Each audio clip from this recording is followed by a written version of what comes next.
Alrighty, hello every folks, and good morning. Welcome to another discussion on Final Fantasy Tech. Essentially, we have a few little details here and there that we're going to be discussing, a few little odds and ends that ended up coming out here, there, or wherever, and yeah, we'll be updating on the whole War of the Lions controversy, as it were, which, I'm kind of already over talking about it, to be honest, but still, I wanted to at least address a few more details, because as far as I'm concerned, the way that this version seems to be going is that we are going to get the PS1 release with the, essentially, what seems to be a modified version of the PSP translations, and some of the lines did seem close, but potentially slightly different. Maybe I'm misremembering some stuff, but it does seem like it's maybe a little bit less purple prosy from what I've seen so far. What is interesting is that when it comes to the enhanced version, to my mind, it kind of seems like they're doing, hey, what if War of the Lions was made by the original team? And the reason that I say this is because when it comes to the quote-unquote War of the Lions content, I'm not necessarily sure that a lot of the folks yelling and screaming about it really know what they're saying as far as what exactly War of the Lions content is. So I just wanted to kind of get into that real quick. So, with that said, let's get into it here. And additionally, the thumbnail will make sense in a little bit, because I also wanted to talk about the track record of the team that's making this. I already covered a few things as far as what we saw from the Tactics Ogre Reborn remake, but essentially they have a track record of making very interesting changes in terms of essentially taking several problems that were there and having them address each other in a way. Anyway, that said, let's go ahead and get started, shall we? Alright, so right from the get-go, let's go ahead and talk about what War of the Lions content is or isn't. Because essentially what War of the Lions did, obviously, was that it added those animated cutscenes, which we've already seen. They seem to be also adding new animated cutscenes, and from a combination of old resolution as well as the fact that they seemingly want to potentially have those scenes in different locations, we're probably going to see more of the quiet moments in those animated scenes, but all of the battle scenes always ended up kind of traveling around a lot better in the actual in-game assets. So we'll probably see more action games, more of those kind of action scenes with the in-game cutscenes, and then we'll probably see more of the quiet talking moments coming in from those movies. Like, we already know that originally the church scene in both previous versions, I'm just going to say both because technically there were changes in the mobile versions, but for all intents and purposes we got PS1 and we got Wodel. But in both previous versions, the church scene was using in-game assets, and when it was, it seems to be remade for Ivalice Chronicles, they're making that into a movie. So, just kind of calling it now, that's probably just the shift that we're going to see. So, we're not really losing those cutscenes as far as evidence points to so far. We are seeing them put into different places. Again, I've said this in previous videos, but like the action scene at the very start with the deleted kidnapping and stuff like that, it carries over a hell of a lot better in terms of showing the full 3D space of what everybody's up to in the actual, in-game assets there. Like, when we see the in-game cutscene, we see you and your team are on the opposite side. We see the vantage point that Ramza has in the whole thing. We see where Delete is. We see him pop out and, deck Avelia and hop on his chicken and go away. And what's interesting, and why I love that cutscene in particular, and why I didn't in Wodel, is because it makes effective use in the very first cutscene of one of the few advantages of using a mount unit that never gets discussed, which is the fact that you can go into deep water and still act. It's one of the things that I've recently been really enjoying about using a Black Choco on my team on my most recent refresher playthrough, because you can basically just turn him into a full-on support unit, like turn Ramza into a support unit. You have him fly around on a chicken. Then he like lands in deep water and still continues being useful while everybody else like completely unable to act trying to get to him. So either way, it's cool stuff. You get to see an in-game mechanic used right there. You get to see all of the action going on at once. It's nice. It's cool. So with that said, let's go ahead and continue on here. So the next thing that they added were a few scenes that were not originally there, and we already know that since we have the original team at the helm here, again, it seems to be like, what if the original team had written War of the Lions? Because there were incongruities in a lot of those original cutscenes. Stuff like Talita going from being a struggling, like, rebel leader spy kind of deal to just straight up being medieval Batman for all intents and purposes. Like, it was weird how absolutely everywhere he was all of a sudden. Like, you weren't just running into him in an off chance kind of thing. Dude was just everywhere all at once. It was a bit much.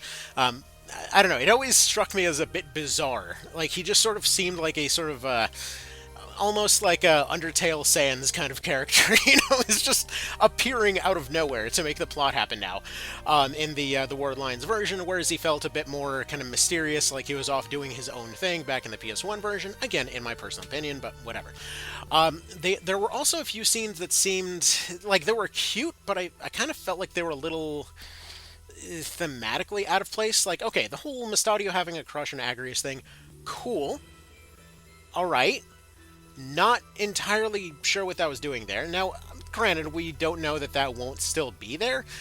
So from what we've seen, again, they seem to be taking all of the stuff that was potentially being added there and probably putting their own spin on it, doing their own stuff with it, probably covering more of what the other characters were doing off in the background. It's just, I don't know, it struck me as a little bit odd. Like, I liked the changes that they made with, like, showing more of what Meliodor was up to.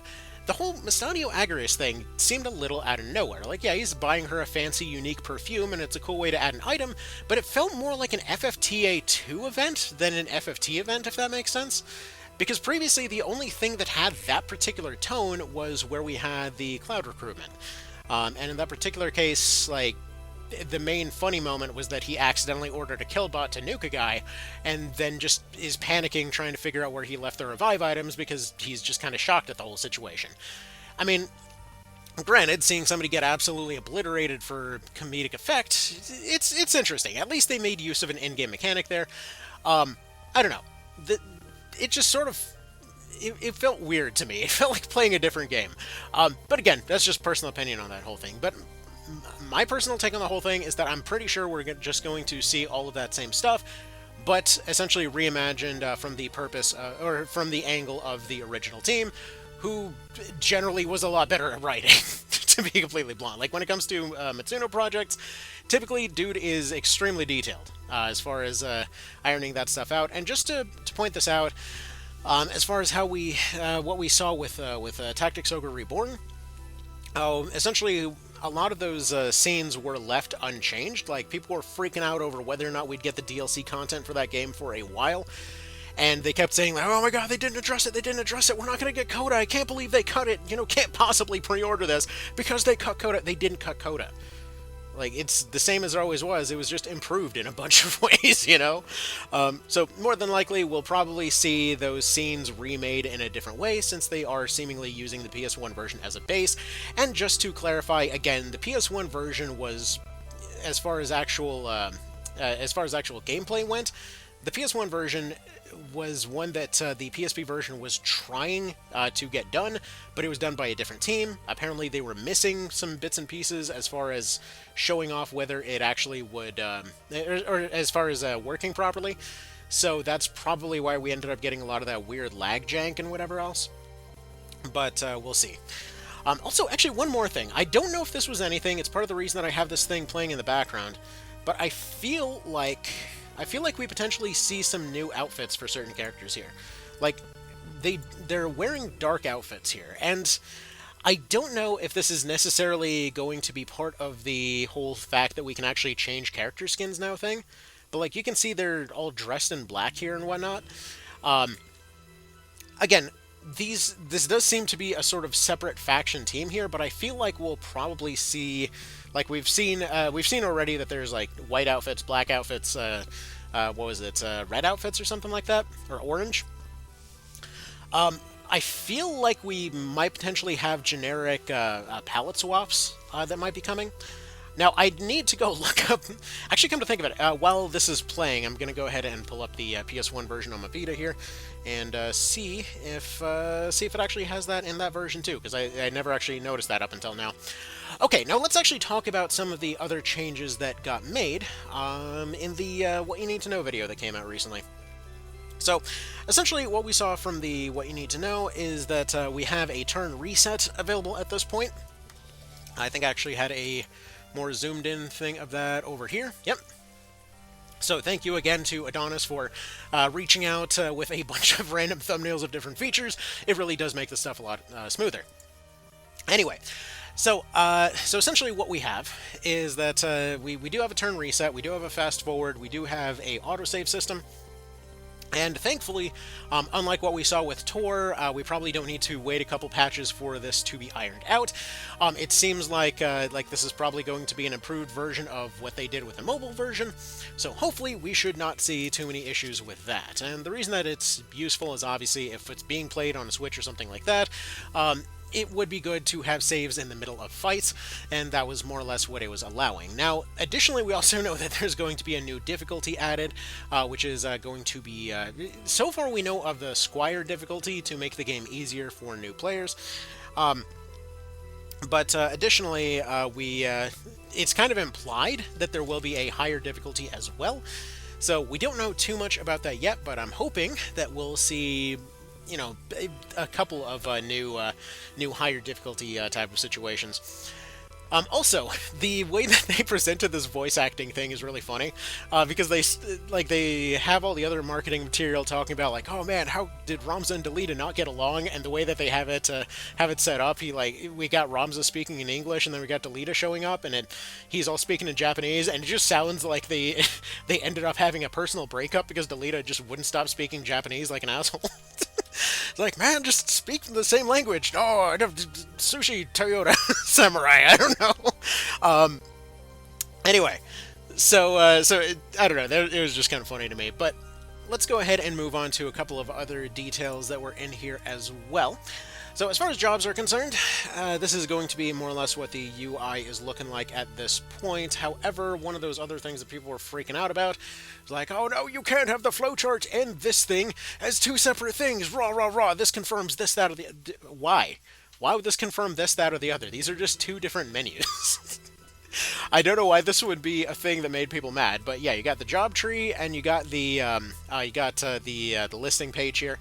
Now, as far as the listing page, whether stuff is blacked out, meaning that that class straight up doesn't exist or whatever else, I just want to point out, in the case of the Onion Knight, Dark Knight, whatever else, like I've already said my piece on the fact that I personally could not care less what happens to those ones, just because I find them really boring classes, but I think what we'll end up seeing is probably something similar to the transformations from Tactics Ogre, for a couple of reasons. Like, basically, every time that we saw a mod of any description going and addressing FFT, typically what we saw is that they ended up putting them in some other more interesting way, because frankly, just sitting here like, oh, you gotta grind a bunch of kills off of random NPCs, it's boring.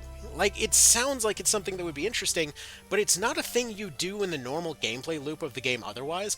Like, when you get to something like Samurai, like, you've gone through several jobs that are related, and it makes sense that those things would combine together. When it comes to even something like the Onion Knight, it's just like, you got really good at being a squire and a chemist, and so this just made you able to equip every weapon. It turns you into the Tactics Ogre warrior minus any interesting skills. Like, I don't know. It's a weird downgrade, especially in context. Like, when it comes to the Onion Knight in particular, it's super weird to me, because the Squire is directly an evolution of the warrior unit from Tactics Ogre, whose whole thing is just that they have no special abilities, right? And so, like, the whole deal was they equip every weapon type, or at least most of them, but they don't have any special abilities, outside of just being better with those weapons. You got your guaranteed critical attacks, you got your guaranteed hit attacks. As of the Reborn version, those guaranteed crits remain, but we have the kind of guaranteed attack being a sort of like separate type of guarantee where it will always pass through parries and stuff like that. And either way, it had more flavor there. They added more stuff to it, and in the case of the Onion Knight, it's just like, haha, we have taken this class from before, and we have made it shittier. Like, in context, that's one of those things that's just, it feels really weird to me. Anyway, like, it's literally just Squire that can equip Spear if you spent several fights messing around with both Squire and Chemist. And yeah, you can technically get them unlocked in the very first battle of the game. Oh, it's so tedious, though, and then your levels are too high, and then the game scales up against you, and it's just like, you're completely screwing yourself for this class that gives you no benefit. I really don't like the way it was implemented. But, if it was implemented as a transformation of some sort, if it was gotten through some other means aside from grind, so that you wouldn't have to deal with suddenly, higher level units spawning or whatever else, to me, that feels like it could be something very different, you know? Anyway, so personally, I think they'll end up going the transformation route with it. I highly doubt that they're just completely gone. Again, we'll explain more of this as time goes on, but as far as the way that they go about removing or changing things, it's very rarely, if ever, a case of just removing things for the purpose of removing them. So I want to hit a couple more points here, and then we'll get to what happened with Tactics Ogre Reborn there, because that is a perfect example of what exactly happened there, as far as whether stuff was actually cut for a reason, or whether, you know, they had a pretty good point behind it. All right. So, a couple more things as we carry along here. We have what I assume, is this Chinese or something? I don't know. We have one of the pre-order packs that was coming out for this thing.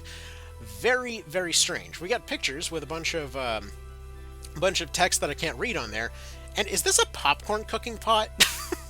I don't know what this is for in context. This looks what we use for stovetop popcorn here in America. I'm assuming this other stuff is something else. I don't know if this is a mouse pad or if this is like a dry erase pad with a Final Fantasy Tactics logo on there. This is weird to me. I don't know what's going on here. But interesting pre-order thingy all the same. Alright, also, here, let's see. Do I have the cord here? Yes, I do. I don't know if the Vita is going to properly show up here, so just kind of bear with me while I get everything plugged in, but I do have that cutscene currently playing on the other thingamadeal here, and hopefully we can take a look as far as whether or not it has those particular outfits or not. Here, let's go ahead and pop this sucker up right here. Let's pop it up over here. Ah, perfect. Alright, so it's playing. And no, they seem to be using default outfits. Let's see. Do they have the black outfits, though? Okay, so we get to Archer. No, they are running blue and green outfits. So I think we might have outfit changes confirmed. Monk here will definitely confirm it. Yeah, no, that's just blue. That's just either like a dark gray or blue. Now, that might be a palette change, but to me, that's making me think that we maybe... Yeah, some of these were definitely darker outfits in that other trailer thingy. Huh. Alright, anyway, that's interesting. Anyway, moving on. So, as far as all that stuff is concerned, to me that seems like, again, we'll probably be seeing things like being able to change outfits on your units, being able to maybe change the visuals. I don't know for sure, but to me that's what that's saying.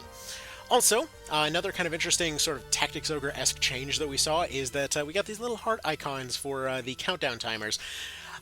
Honestly, I kind of prefer the original numbers, but visually speaking, this is a little cleaner in some ways, I suppose.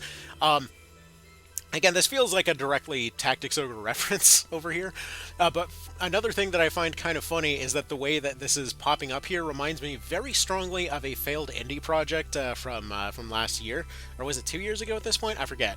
It was Crimson something, but basically it was trying to be like a indie FFT type of situation, but like really overstretched itself in weird ways and just kind of collapsed in on itself. Anywho, so let's go ahead and put all of this aside for a moment, because I want to go ahead and discuss what we saw in Tactics Ogre Reborn to give you a better taste of the kinds of things that we can potentially expect when it comes to Tick. When it comes to the changes that they might do to help better understand the sort of thought process of these guys, right? Okay. So, let's go ahead and take a look at two different save files here.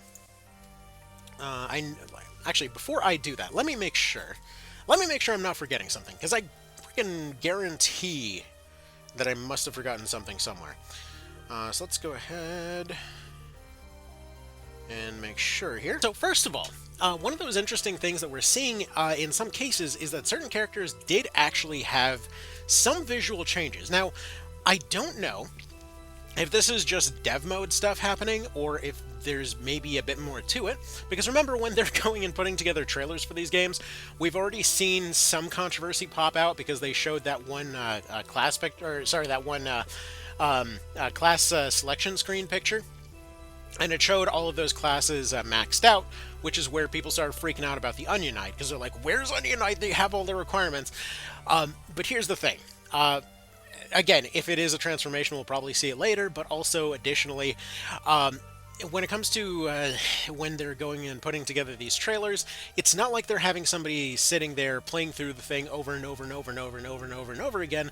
They're going to give them kind of a dev kit and telling them like, hey, just put together some kind of cool scenes using this. And from what I've seen, personal experience of people talking about some of these games there, they might have casually played it here or there, but they're not going to know all the ins and outs, and they may not know a lot of the weirdly specific details. This is where, for example, like when they were marketing Tactics Ogre Reborn, they didn't know to market things like, hey, you can stack skills on top of each other now, which was a massive change to Tor, and something that, again, would visually not necessarily be absolutely clear, like unless you're actually going and playing the thing. But again, when they were going and putting stuff together from the actual dev side of things, they would not have necessarily known all that stuff there, because marketing and the people balancing the game and whatever else are not always going to be doing the same thing at the same time, right? So essentially what we've seen so far is that we've seen many characters running different weapons. For example, Thunder God Sid's normal weapon is going to be the Excalibur, and he seems to be using the Save the Queen here. We have stuff like, I forget what the hell Dark's original weapon was, but he shows up with an Ancient Sword this time.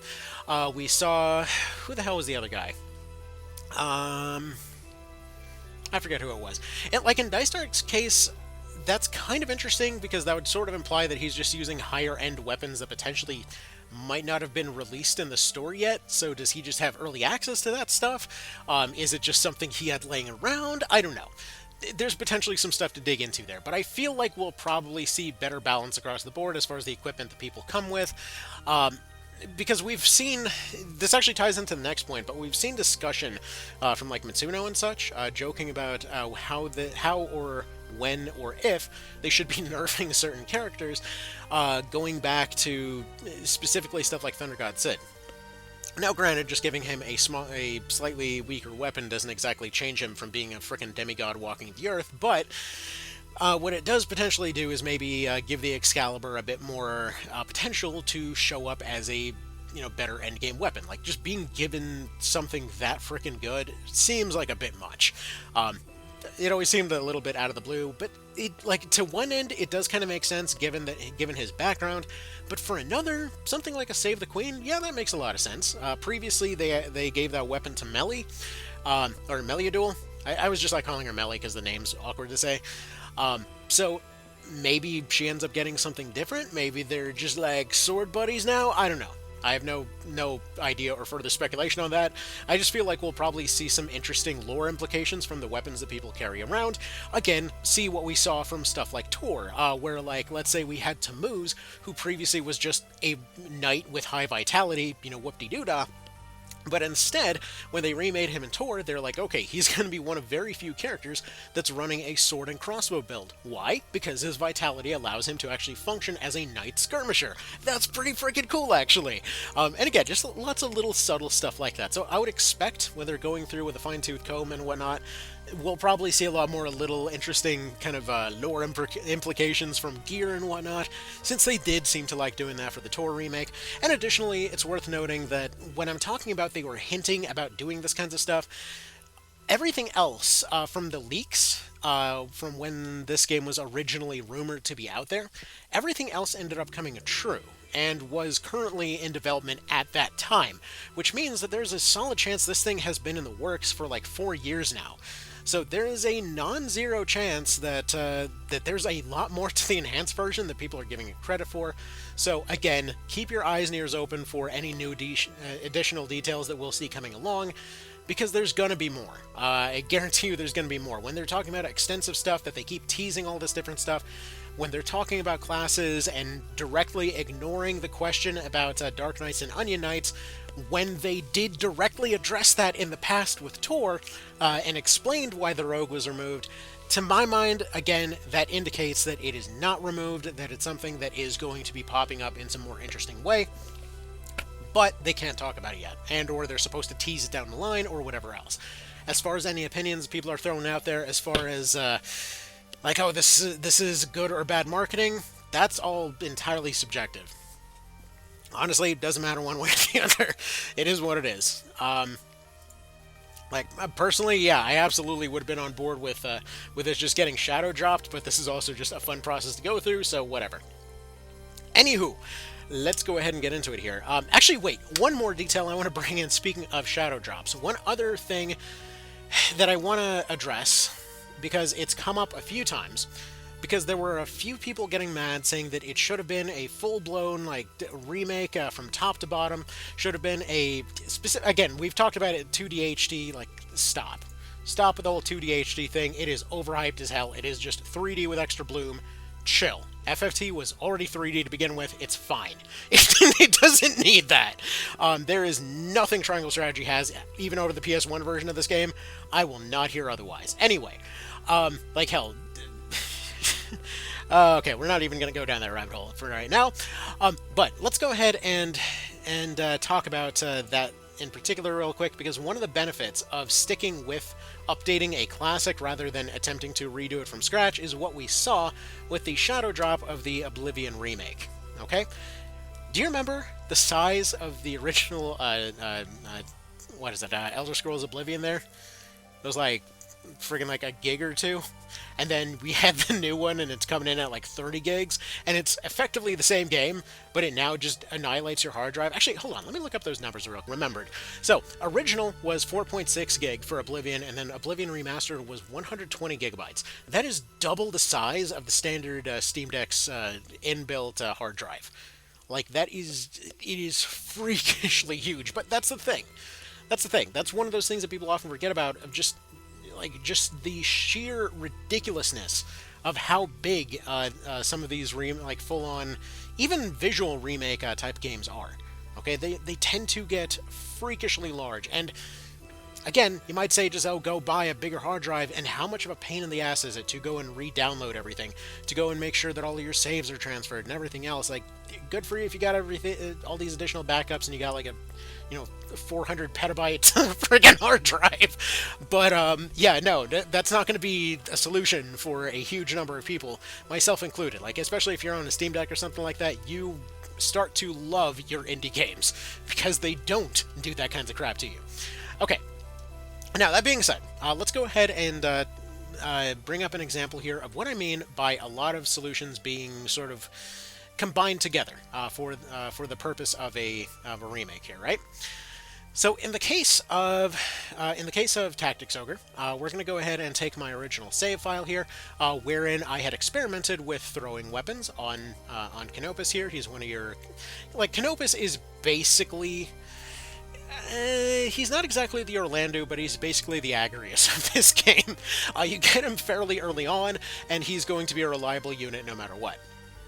Now, the reason that I'm picking him here and a random Beast Tamer for Tor is because they're running a similar build, which is known as the Skirmisher. Namely, that you have a melee weapon and a ranged weapon.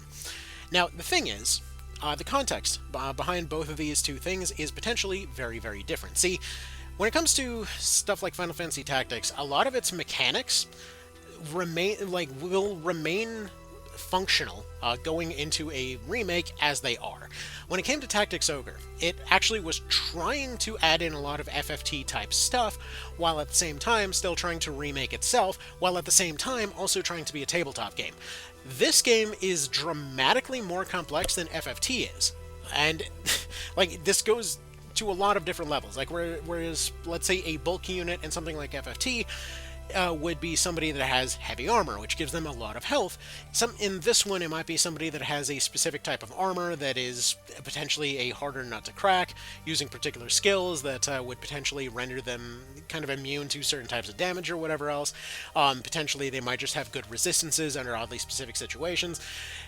Between armor systems, element systems, buffs, debuffs, completely out the wazoo all the dang time, as well as interactions between skills and equipment and whatever else, it oftentimes is a game that is steeped in absolute chaos, that you're not really meant to fully understand everything. But as a bit of an idea here, let me go ahead and show you. So we got this guy over here. Again, in both sides, they're going to be using a melee weapon and a ranged weapon for different reasons. You want them to sometimes have a melee weapon to attack up close or to counterattack, and you want them to attack from safety with a ranged weapon. Now, in the case of Mr. Canopus here, if we take a look at this with Jelly, it is a thrown weapon, part of the thrown category. However, every weapon category is supposed to have what are known as finishers, right? And these are going to be different moves that allow you to do different types of abilities. Back in this original PSP version, though, they sort of directly brought in a bunch of stuff from Vagrant Story and didn't really necessarily take it much farther than that. They all cost the same amount, some of them have an element, some of them have a debuff, and almost every category has one that is just objectively better than all the others. When we take a look at Tor, this was important because now these elements were no longer something that somebody had to equip in a skill slot and just grind up to make stronger. Now they were associated with a unit themselves, meaning that certain units were just going to be stronger than others. This guy would be dramatically weaker versus this Flaming Blast ability as a bit of an example. But he would also be able to he would also basically be neutral to everything else. And let's say somebody that is an Earth unit, I don't know if I have any of those available right here at this second. Yeah, like this Earth guy would end up being a lot more resistant to that particular attack, but if somebody hit him with, let's say, this Heart Crusher over here, the Wind element counters Earth, and so he would end up being very, very susceptible to that particular attack. Now, the short version of all of this is that these moves are dramatically stronger depending entirely on context. And additionally, weapons are dramatically stronger depending on context, some of them being better against certain racial types, certain element types, and whatever else.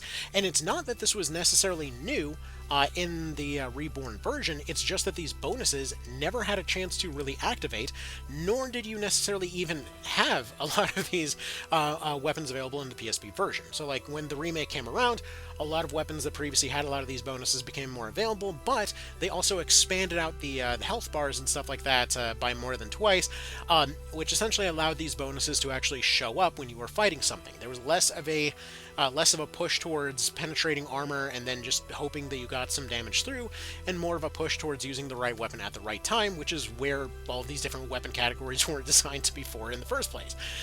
But that being said, specifically when it comes to those thrown weapons, one of those things that people complained about when Tor released was that the thrown weapon category was removed. Oh no, my content! But why was it removed? And what do I mean by it wasn't really removed? So, if we take a look over here, we see that again, thrown weapons are entirely their own category. Now, you get very few of them on a initial playthrough, and once you start getting into the post-game chapters, you unlock a couple more options here. You get very few available from the shop, but additionally, you'll notice I was crafting something earlier, and so when it comes to those ranged weapons, let's say we go down here, and we have the option to go upgrade them. In order to make them keep up with the sort of flow of the game, you have to regularly update your weapons, and if you don't update them in this version, you oftentimes will just find yourself bouncing off. So, for full context, we have a case where this character's defense is being dramatically lowered by the fact that they're not carrying a shield, because these shields confer immunities to different debuffs, they improve your defensive skills and stuff like that.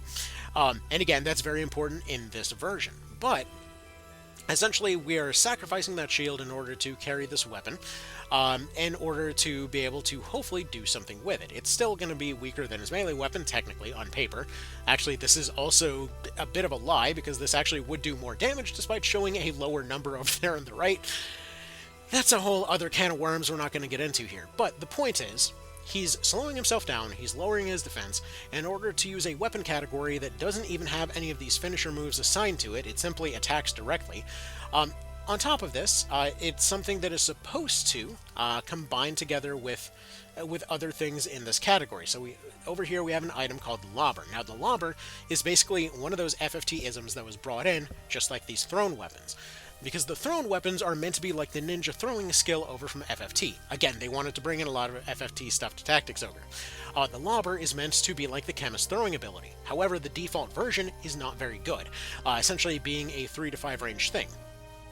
The Lobber, though, was not taken out. It was instead converted to a skill.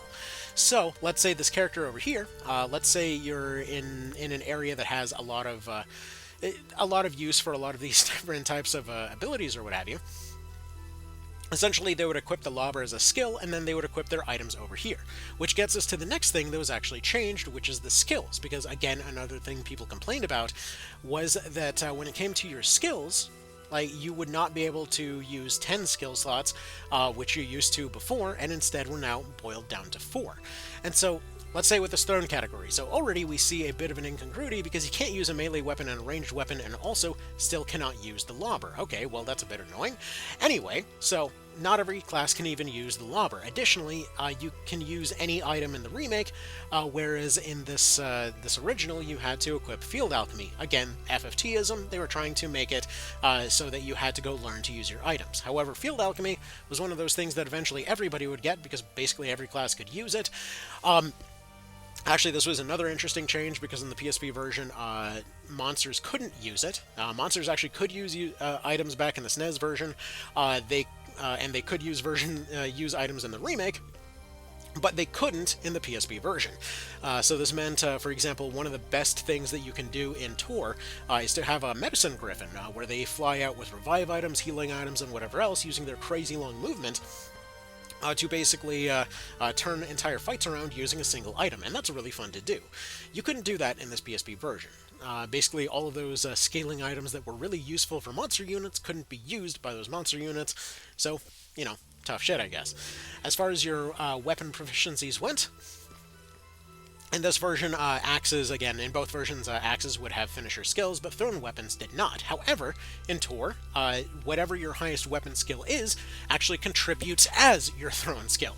So, for example, whereas this bow over here is 40, his earring is giving him an additional 20, and so the lobber skill is also being boosted by 60 here. Now, this isn't known as a shot grenade, okay? In this version, shot grenades are very good. They punch through defenses, they scale up based off of your weapon skill, and additionally, any kind of field upgrades that you get further scale up your grenade, meaning that you can use it as an early game tool to, let's say, attack in an awkward way, to blow up some props, to spawn more cards, to modify your characters, or potentially use them to quickly rush down a unit. One of the fastest DPS things you can do is a Beast Tamer equipped with lobbers and 4 grenades running up and just absolutely cluster bombing an area at great expense in order to just completely flatten an entire team of units like it's nothing. Additionally, you can just, let's say, keep a couple in your pocket, build up your physical strength for your unit over the course of the fight, and then use them as a potentially one-shotting cannon type of thing. Essentially transforming from a basic low-ish power but high penetration grenade into something that is potentially something closer to an XCOM rocket launcher over the course of a fight. Again, we're seeing a lot more interactions in this remake. In this PSP version, though, we had these thrown weapons that were awkward to use. Okay, so as you saw earlier, you have to sit through an individual crafting animation every time you gotta go make one of these. Additionally, you have to go make the materials to go make one of these, and additionally, there's a 20% chance that it just won't make it, that it'll just fail. And this isn't even close to the highest tier of those things that are available. The highest end of them have roughly like a 40% chance to actually fail rather than making another item. Additionally, those shot grenades that I showed earlier do actually exist here. However, they don't actually work right. They were meant to check the throwing skill, they were meant to check your elemental skill.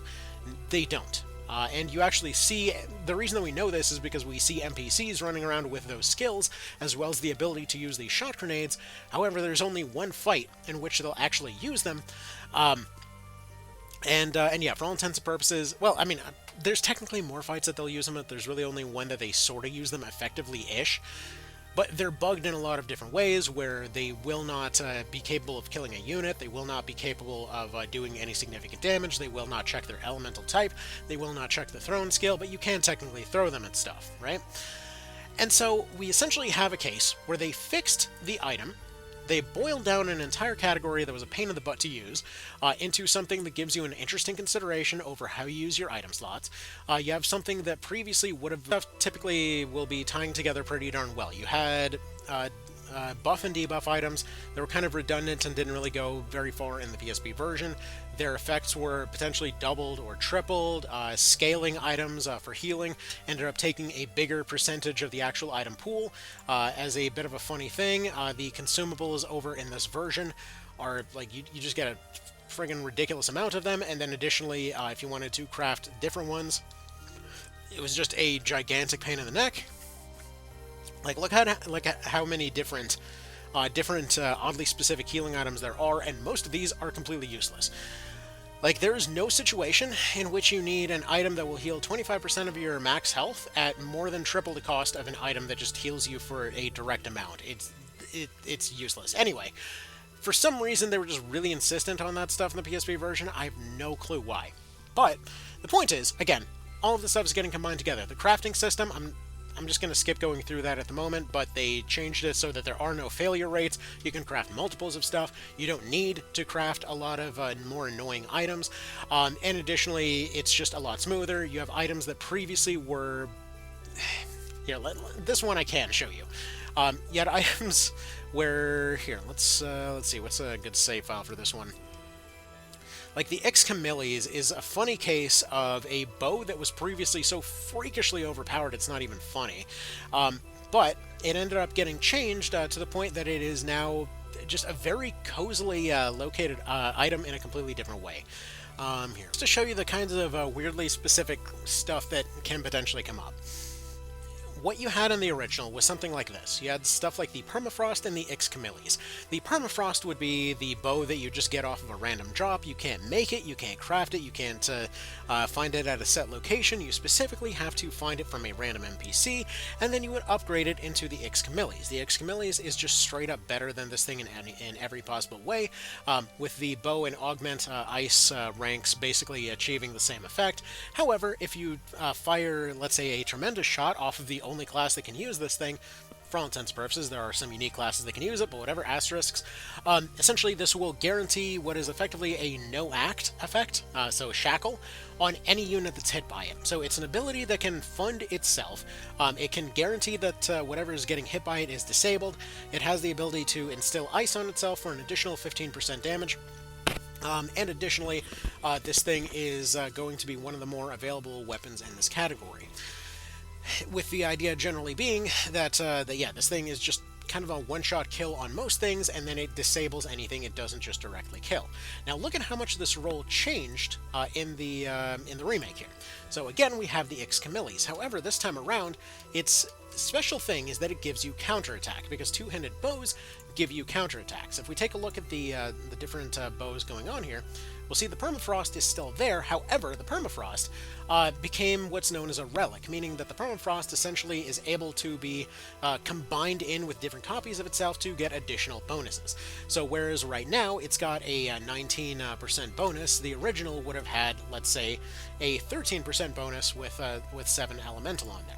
On this case, its bonus will go up every time it's combined with a new one. I think it's maxing out at like 30 or so. So essentially, this thing ends up getting buffed, but this one also ends up getting buffed, being a situation where it is a one-handed bow now, instead of being a two-hander, which allows it to be equipped in your offhand. And this is when we get into the whole, oh no, they deleted all my skill slots thing.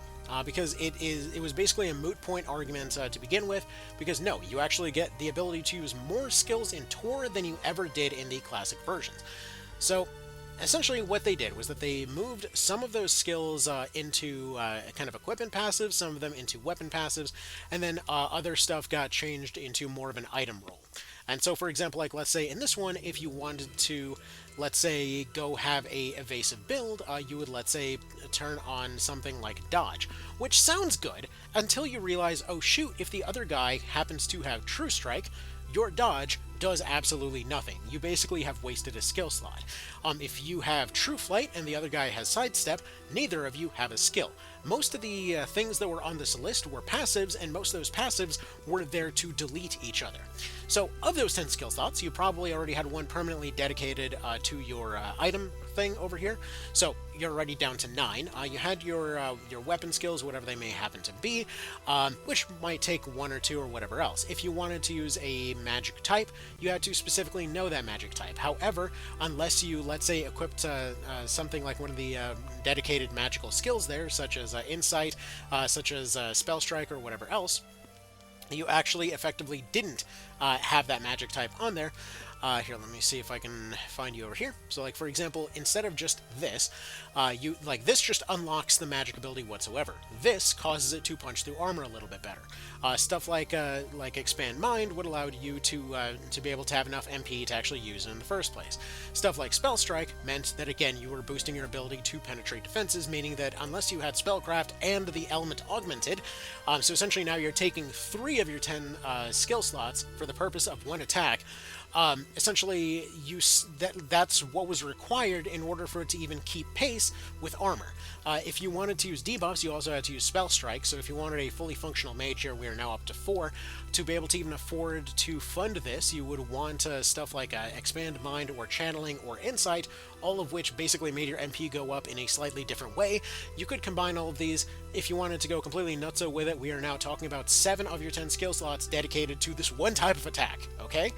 That's, like, we're not losing anything by not having that on there. In the remake, you just pop spells in your spell slots. This is how it works for the whole rest of the series. There was no reason to have that additional stuff on there. You don't need to augment your element, you are your element. You don't need to rank it up, it's just up there. But remember how I said that this Ixcamilles gave you counterattack? Instead of having to worry about, oh no, do I put on parry or deflect for a melee or ranged attack, now it's just parry and it's tied to certain weapons. Do you equip counterattack? Doesn't matter. You just put it on a weapon. And so in most cases, you're going to have weapons that, let's say, will have different effects on there. Like, let's say we go over to a Terenius, and they probably would be running something like a counterattack on a heavy two-handed sword. Whereas some other variations on this might have something special to them. So, like, let's say certain one-handed weapons would have counterattacks on there. Most one-handed attacks would be used for parries, but these different categories allow for a lot more interesting customization. Things like, let's say, this Terenius being able to use a type of mace that's classed as a stick, which allows him to have longer range on his spells, and also allows him to charge his MP. Again, several mechanics that were not there in the PSP version, at least not in any cool way. Stuff like looking over these passives here, stuff like Swiftfoot is just part of your armor. If we go over here, these boots have Swiftfoot. In the case of stuff like Jump, which most people would never use because it would just waste a slot, it's just on your gauntlets. Stuff like Wade, which allows you to walk through armor, is just part of your armor. Like, all these things are just in there. They're just something your characters can do. Instead of having to worry about activating your warping or flying, which you had to do in that PSP version, this became just a thing that they can do. So effectively, we have more skill slots being used in more interesting ways, and additionally, going back to that guy from before, where was he? Going back to that guy from before, this also meant that certain skills, like let's say Repel Dragon over here, previously saw next to no use because it frankly was impractical to do so. Because if we take a look over here, we see, like, okay, do we even see that skill available on this tamer? No, the class has not been leveled up enough in order to unlock the ability to use that skill.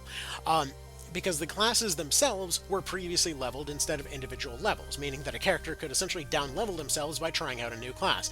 Additionally, in order to actually empower a unit, in order to repel them, whatever else, you had to rank them up by using them, which was potentially a very expensive process. As we see over here, TP 70 for this action, whereas the same empower ability would just go off by itself. Oops, didn't mean to... Here, hold on, sorry, I'm trying to use 2 different sets of controls at the same time. Where was it? So, like, let's say Empower over here, in the original you had to rank it up. This was excruciatingly long. It took forever, and you constantly had no range until it suddenly had range later on. Whereas, for example, now with Empower Beast here, this is going to give you 7-tile range right off the get-go. It activates at the start of your turn for free. It just has a set chance to activate. Skill cards are the most common activation card that's out there on the field. And so, like, let's say you burn a grass tile with a grenade. Let's say you punch a box. Like, you throw a rock at a box, fire an arrow at a box, something like that. It cracks open, leaves a card. It's probably going to be a skill card. Suddenly this thing went from 40% to 70% activation chance. And this gives you a lot of sort of in-map customization to play around with these different things. And again, surface level, people are like, oh my god, my RNG, until you realize that it's not RNG. These are new options for you to fiddle around with. You can control every one of these systems. You can, let's say, even take something like a knight. Let's say, go over to their skills here. We go ahead and we give them something like Rampart Shadow. and we give them something like Rampart Aura. We then go and we combine it with, let's say, a free Fruit of the Adept item, which you can go craft at the store, because MP items were removed, but this essentially gave other tools more play. So like staves with their charging ability now mattered a lot more. Stuff like a Fruit of the Adept, which is a craftable item that didn't really have much use before, suddenly matters a good bit more, because now suddenly he can instantly restore 10% of his MP bar. But to put down a shadow, he's going to want 75. He's going to want a little bit more than that. So what we can do is we can take somebody with a big MP bar, and let's say, who do we want to use for this? Let's like take a wizard or something. No, wait, you're a rune fencer. Here, let's back out of this real quick, like. Who's got what here? Oh yeah, I forgot I can move it like this. Right, cool. So let's say we take something like a Cyclops, right? And let's say they've got Spell Charge over here. They've got a pretty big MP bar, and let's say we give them a... What do I want to do here? I mean, I guess we could just give the Glass Pumpkin to the first guy. Like, essentially, you could use stuff like Spell Charge to have a wizard go transfer their MP over to that guy, to then put down a shadow, to then break that shadow in order to, let's say, have access to free cards whenever you liked them. You can do things like burning away grass tiles to get more stuff out on the field. It's something that is very customizable and fun to play around with. The point that I'm trying to make is that they had a lot of systems that they essentially combined in together to allow for more interesting gameplay. Stuff that people generally never considered even to be worth doing before, Like one of those builds that I liked doing on this one was actually to completely forego her having a weapon skill whatsoever, because those weapon skills are primarily just for finishers. And so let's say in this particular case, she's got a very high-end spell. The spell by itself doesn't need an augment, spell strike, whatever else. She can put on spell strike through an item. Each one of these items got boosted to the point that they have a guaranteed effect. So rather than worrying about True Strike getting rid of your dodge, you turn on a Jewel the Avatar, you will never have less than 30% physical dodge odds. But like, let's say something like this, they've got Nature's Touch. Like let's say, happen to have a skill card pop up nearby them, right? They end up getting their Meditate to build up some of their MP bar. They use Conserve MP to cast a very expensive spell for free. They have stuff like Nature's Touch to boost its power by 50%. They cast it for free. They basically reduce somebody to critical health, and then they run up and recruit them. Like a one action from full bar to now you're on my team permanently. Like, it allowed for a lot more play using existing systems in a lot more interesting ways. And basically, the only stuff that you lost was grind. That's a loss I'm willing to take. Anyway, that's about all I have time for here today. I really got to get going, so y'all have yourselves a good one. Hopefully this was interesting, and I will see you in the next one. Bye.